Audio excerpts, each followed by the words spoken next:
Après Singapour, retour en France, Lucie, où nous parlons d'un labyrinthe, un labyrinthe un peu spécial ce matin. Oui, pour défendre son métier et les produits locaux, un agriculteur a créé un labyrinthe didactique qui cartonne dans son champ. C'est une première et ça se tient à Soultz, c'est dans le Haut-Rhin.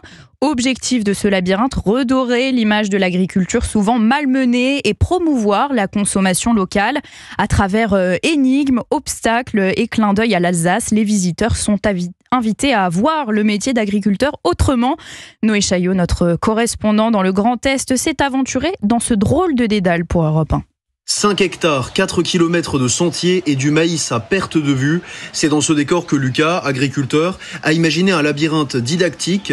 Ici, pas seulement des chemins à suivre, mais aussi des énigmes cachées, des obstacles en bois et des photos qui mettent en valeur l'Alsace. Que les gens soient contents, mais il y a aussi un autre objectif, c'est de parler un peu différemment du milieu agricole. En fait, il y a des messages clés un petit peu du style il faut consommer local, à quoi sert un tracteur. Après une bonne heure de parcours dans les hauts maïs, une famille alsacienne est conquise. C'était plutôt bien, c'était super joli aussi les photos. C'est ludique pour les enfants. Il y a plusieurs petites photos, écrit Alsace en dessous.